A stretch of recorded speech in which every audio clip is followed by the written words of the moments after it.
Hi Greenwood, this is Stephanie Turner. I'm your horticulture agent for Clemson Extension for Greenwood County, and this episode is brought to you by WC Fiber. I wanted to talk to you a little bit on this chilly November day about your soil. So fall is a great time to take a soil sample in your garden. I like to say, you don't make a cake without a recipe, and you shouldn't be adding things to your garden without some base understanding of the chemistry and what's going on in your soil. It can really help you be more successful with whatever you're growing in your landscape. So soil tests are pretty easy to take, and each test only costs $6. And you will get results back that will help you with recommendations specific to whichever crop you're growing. And that could be your vegetable garden, your turf, your landscape beds, fruit trees, and so on. And so why would we do that in November when everything's going dormant? Well, the good part of it is that if we do it early, some of those pH adjustments that we may need to make can be made in time for the spring growing season. And there's a lot going on in your soil. There's microorganisms. It's a living system in your soil, but there's also a lot of chemistry going on in there. And so it's really good to know what is going on in your soil before you start putting fertilizer down in the spring for your spring garden.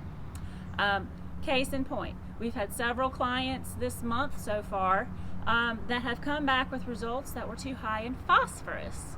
Now, phosphorus is a primary nutrition element that your plants need to grow healthy and strong, but too much phosphorus can cause all sorts of problems for your garden and for your local environment. So, a product like this fertilizer, which is a 10-10-10, contains nitrogen, which is the first number, phosphorus, the second number, or potassium.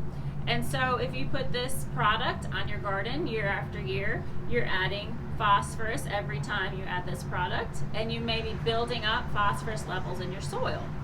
And so phosphorus can compete with zinc and iron and cause those deficiencies in your plants. It also can leach out into the environment and cause problems for our waterways. So algal blooms and unintended plant growth that can cause lower oxygen in ponds and damage wildlife, fish, and so forth. So besides being not so good for your garden, you're also impacting the environment around you. So a simple soil test you can take in your yard or your garden for $6, and we have these great sample bags. That have the instructions on the back as well that help you figure out how to take your soil sample. It's very simple. You want to go to several different locations in the area and make a composite sample is what we call. So you get a little bit of soil from all the different 6-8 spots in that area where your crop is growing, mix them as a composite sample, and we need about 2 cups, which is more than some people think we need, but that will help us get a good and accurate test result for you. So you do not need to bring your soil in this particular bag. You could bring it to us in a zip top bag, a plastic bag, or you can stop by the office here and collect a bag before you get your sample. It's out here in front of our office door, as well as a sample form. And don't be intimidated by the form. We can help you fill it out when you bring in your sample. And we can help you discover which sort of crop you're going to code for and so forth.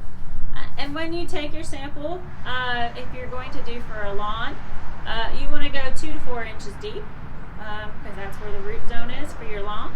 If you're going to do other crops, vegetable garden, landscape beds, you want to go 6 to 8 inches deep.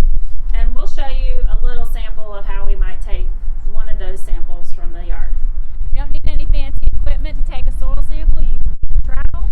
I have a soil knife here. It's handy marked with some inch measurements so I can tell how deep I'm going. And you're just going to go into the soil.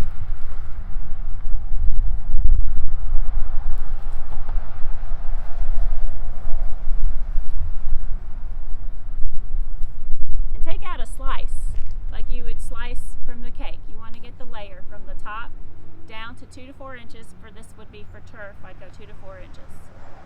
And you don't want to include all these grass pieces and roots, so you want to shake that off. And then you can tamp that back in.